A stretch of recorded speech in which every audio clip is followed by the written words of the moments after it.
Interpares numéro 29 et aujourd'hui c'est une vidéo un peu particulière, donc cadrage un peu particulier. Je suis au même endroit que d'habitude pourtant. Aujourd'hui je vais vous parler d'une collection, c'est la collection Lettres ouvertes des éditions du Réal Gare. Je ne possède que 3 exemplaires de cette collection, mais si on regarde le dernier exemplaire paru dans cette collection, la lettre ouverte à l'intendant du domaine, de Pascal Adam, on voit qu'il y a une vingtaine de livres publiés depuis 5 ou 6 ans dans cette collection. Et le point commun de tous les textes de cette collection, c'est que ce sont des plaquettes de 24 pages. Et ces plaquettes de 24 pages coûtent toutes 4,50 €. Comme c'est très mince, il n'y a pas de dos. Ou plus exactement, il n'y a rien d'écrit sur le dos, parce qu'il y a forcément un dos. Et le nom de l'auteur ou de l'autrice n'est pas mentionné en couverture. On est donc obligé d'ouvrir pour savoir que la lettre ouverte à un vieux crétin incapable d'écraser une limace est d'Isabelle Flaten. Et donc aujourd'hui je vais vous parler de 3 livres de cette collection. Celui d'Isabelle Flaten, celui de Pascal Adam et surtout, c'est celui qui m'a le plus ému, la lettre ouverte à moitié fermée d'Emilia Sullivan. Je ne sais pas qui est Emilia Sullivan, et pour tout dire, je ne sais pas non plus qui est Pascal Adam. Je connais bien Isabelle Flaten, j'en ai déjà parlé plusieurs fois dans ces vidéos. Ça fait peur, ça fait très très peur. Je suis pas rasé, j'ai des rides, bon bref.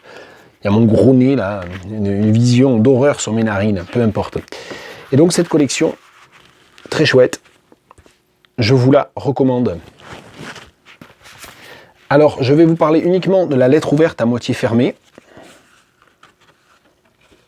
d'Emilia Sullivan, parce que c'est un texte de rupture, c'est un texte de deuil, c'est un texte qui commence par une épigraphe, un avant-propos, et ensuite, de la page 5 à la page 22, c'est un texte de deuil. Mais on ne sait pas si c'est le deuil suite à une rupture, ou si c'est le deuil suite à un décès. Tout le texte reste totalement elliptique de cette question-là, totalement énigmatique en quelque sorte. Certains matins, le réveil, à côté d'un inconnu dans un nouvel aujourd'hui, enflammait la rencontre. Les os de nos jambes ne se faisaient plus aussi durs, les muscles gonflaient la peau rendait nos surfaces s'accolaient. Les murs de la chambre, moins conjugales, se poussaient pour nous rendre l'espace. Très rapidement, nous étions devenus de vieux arbres. Venait parfois nous frapper dans le cou un reste de sang d'il y avait longtemps. Nos aubiers gardaient leur jeunesse sous nos écorces sèches. Au milieu de nos corps, un champ sans bataille, nos sexes. Le mien à la toison moins fournie, grisonnante, clairsemée, au vagin sans hymen, qui s'effarouchait bien davantage que celui d'une pucelle que j'avais laissé mourir au siècle passé dans un grenier, hymen déchiré sans plaisir. Ton sexe, aux couilles moins dures, pendantes à la verge qui peinait à bander, nous ne les regardions plus, ils n'étaient plus nos centres. Tu disais ne rien savoir de moi, tu disais tu es un mystère. Et donc, vous l'aurez compris, je vous incite à aller voir un petit peu sur le catalogue des éditions du Réal Gare, ces différents livres. J'aime bien le texte d'Isabelle Flaten aussi, qui essaie de parler de tout ce qui s'est passé depuis 2015, des réactions. En fait, elle s'adresse à quelqu'un qui voudrait agir, qui voudrait se mettre à agir et qui n'arrive pas à agir, qui est incapable d'écraser une limace. Ça veut dire qu'il est incapable aussi d'aller lutter contre les terroristes à leur manière et donc de prendre un fusil. Évidemment, il y a énormément d'ironie dans tout ce texte. Et la lettre ouverte à l'intendant du domaine, c'est totalement différent. C'est plus une sorte de fiction qui se présente sous l'aspect d'une lettre. Et ce qui est très intéressant dans cette... Là, ça rappelle un petit peu Grac, ça rappelle un peu le rivage des Syrtes. Ce qui est assez intéressant, c'est la manière dont finalement cette collection elle réinvente le modèle même de la lettre, de la lettre ouverte. Parce que quand on voit lettre ouverte, on s'attend à quelque chose de polémique, à un essai, à une déclaration de guerre, à un pamphlet, à un texte très court certes, mais un texte de combat. Et bien là, le combat, il est ailleurs. Le combat, il est dans la réécriture, dans la réinvention, il est dans l'esthétique. Et c'est pour ça que je voudrais vous lire en écho, c'est Interpares,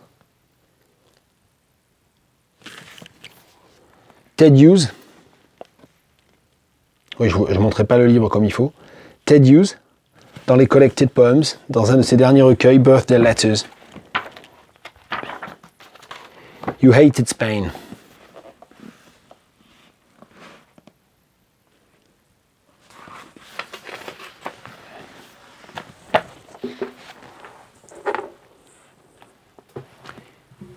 Spain frightened you, Spain, where I felt at home. The blood raw light, the oiled anchovy faces, the African black edges to everything frightened you. Your schooling had somehow neglected Spain, the wrought iron grail, death and the Arab drum. You did not know the language, your soul was empty of the signs, and the welding lights made your blood shrivel. Bosch held out a spidery hand and you took it timidly, a Bobby Sox American. You saw right down to the Goya funeral grin and recognized it and recoiled as your poems winced into chill as your panic clutched back towards college America.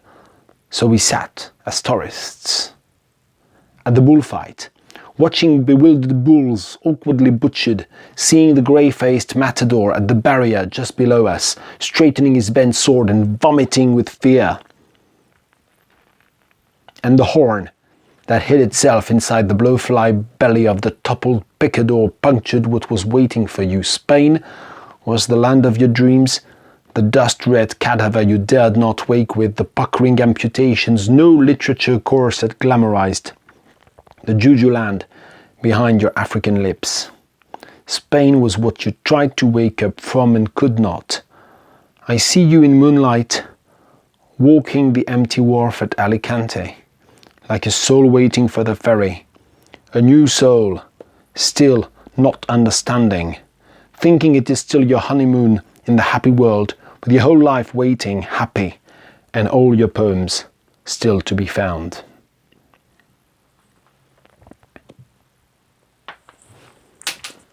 Et c'est à cause notamment de la lettre ouverte à moitié fermée d'Emilia Sullivan que j'ai voulu vous lire un poème, parmi d'autres, de Ted Hughes.